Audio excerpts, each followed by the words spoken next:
My name is Max Verstappen and I drive for Oracle Red Bull Racing. I'm Lewis Hamilton and I drive for the Mercedes-AMG Petronas Formula 1 team. I am Charles Leclerc and I drive for Scuderia Ferrari. I'm Lando Norris and I race for McLaren Formula 1 team. I'm Fernando Alonso and I drive for Aramco Aston Martin Formula 1 team. I'm Pierre Gasly, racing for BWT Alpine F1 team. My name is Alexander Albon and I race for Williams Racing.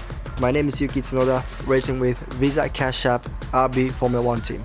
Valtteri Bottas, I drive for Stake F1 team. I'm Nico Hulkenberg, I race for MoneyGram Haas Formula 1 team. I'm Sergio Perez and I drive for Oracle Red Bull Racing. I'm George Russell and I drive for Mercedes-AMG Petronas Formula 1 team. Carlos Sainz and I drive for Scuderia Ferrari. Oscar Piastri and I race for McLaren F1 team. Lance Stroll, Aston Martin Aramco Formula 1 team. I'm Esteban Ocon and I race for BWT Alpine F1 team. Logan Sargent, Formula 1 driver for Williams Racing. Daniel Ricciardo and I'm racing for Visa Cash App RB Formula 1 team. It's Joe Guan Yu here, driving for Stake F1 team. Kevin Magnussen from MoneyGram Haas F1 team. Welcome back. Forget about it. Lance, you happy? I'm happy. Yuki, you happy? Everyone's happy, I'm happy. Okay, then we will begin. Let's go. What's the most satisfying part of being a Formula 1 driver? The most satisfying part of being a racing driver, I think, is just always when you get in the car. It's like if anyone gets excited about a roller coaster ride and you get in and you're like, there's nerves, there's excitement, there's just a mix of emotions as you anticipate to get going. And when you get in the cockpit and you see everyone around you, so well orchestrated, putting the wheels on, then to firing up the car, all that kind of experience, and then leaving the pit lane, that is one of the single most exciting moments. Going on track and being free in a way. I get to drive as quickly as I can. Being on the limit, qualifying for example, low fuel, and you feel like you really did a great lap.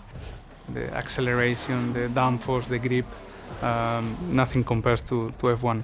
What was the moment when you realised you could make it to Formula 1? I think when I was in F3, GP2, those were the days that things were looking a little bit closer. Probably in Formula 2, so very, very late in my career. Maybe 2 or 3 months before I actually signed my contract. Probably halfway through my F2 season. When I was in Formula 2. Around when I was driving Formula 2. That's when I thought, okay, we can definitely make this dream become a reality. I didn't really dare to think about it too much before then, but yeah, once I started having some success in F2, then it became a realistic target. I don't think I truly knew it was possible till I moved to Europe and kind of tested myself against the best. This is when I was, 17, 18. Yeah, relatively late. Actually, when my dad told me back in Abu Dhabi 2014, and then I could finally enjoy, and it was probably the best day of my life until then. Actually, after the first race in Australia, after my debut in 2001, until that point it was just more a hobby and I was just racing in different categories, but Formula 1 seemed unreachable. Yeah, I only knew it and it only sort of sunk in when I was at my first race. Looking back, where did your drive and competitiveness come from? It already started when I was like 3 years old, 4 years old, playing video games or racing outside on a quad bike. When I was a kid, I wanted to beat every single driver on track. You're timing yourself and you try to go faster and faster and you want to be the best basically. My drive came from bullying, abuse, struggle, all channeled into the thing that I actually really love. I was passionate about it. My drive and competitiveness probably came from, I think, my dad. My dad used to race a little bit. I guess it started from there. He was doing cycling when he was younger. For him, winning was everything. He was a racing driver and I very much got it from him. I grew up in a family with 4 brothers, older brothers, and already from 3-4 years old I always felt that feeling of competition even against them. I just took that mindset to the racetrack from the first time I was out there, and it just stuck with me until now. How hard is it to succeed in F1? I don't know, I haven't succeeded yet, so... Well, it's not easy to succeed for sure. There's only one guy doing it right now, so... When I entered Formula 1, I didn't know what was going to happen. Of course, you're very dependent on your car in terms of if you're winning or you're on the back of the grid. So you need a bit of luck, of course, as well. You need to be faster, you need to be different, you need to be more competitive. This isn't an individual sport, it's a team sport. There's a lot of people Imagine having 2,000 people in the rowing boat all have to row in the same way. The biggest thing I noticed in my first season last year was that when you get to F1, every mistake is severely punished, whereas in junior formulas you can get away with them. I think dealing with pressure, you have to get used to it because pressure is always there. To succeed at anything is incredibly hard. Formula One, it's the 20 best drivers in the world, the best teams in the world. So to be victorious and to succeed in the sport is, of course, extremely challenging. If you could give advice to your younger self, what would it be? Enjoy the ride, enjoy the moment. It will go quick. Just to believe in yourself more, especially in tough moments. Worry less, focus more, and enjoy it more. I mean, I'll just say like a simple one, work harder. Don't be afraid to fail. I think those failures are so important for your own growth. They teach you so many lessons. They're vital to progressing. To be calm. I was always shouty. I was reactive. You can push harder. Push flat out. Yeah, shut up! Nice paradise, like traffic paradise. What is this one? Are you calm now? For now, yes. How would you describe your job to a 5-year-old? I would describe my job to a 5-year-old that I drive rocket ships as fast as I can. I drive around in circles very, very fast. First one that gets to the finish line wins. That's what I try and do every weekend. I'll probably explain something funny, like when the engine starts and the seat kind of vibrates and it tickles your back. I get to drive really fast and get paid to do it. Dream job for sure. You know, you get to drive fast cars against the best drivers. You get to travel the world. Say that I drive the coolest and fastest race car in the world.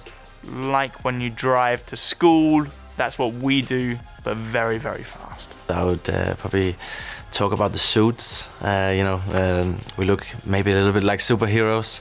It's not true though, but we look at least. I would show the movie Cars and say we are like the Lightning McQueen. Do you have a nickname? I do. My nickname is Bob. Can we ask why? My friends just said, just came up with it. It's just instead of using my name in public, I just use Bob. Sir Lancelot. My Formula One nickname is the Honey Badger. My friends call me all sorts of names. I don't know if they're nicknames, but let's stick with the Honey Badger. Probably Hulk. Yeah, Hulk. And for my Italian fans, it's Hulkini. Hulkini. My dad always, when I was a little kid, would call me a little bit different, but I'm not going to say that on camera. Some friends call me Shalu.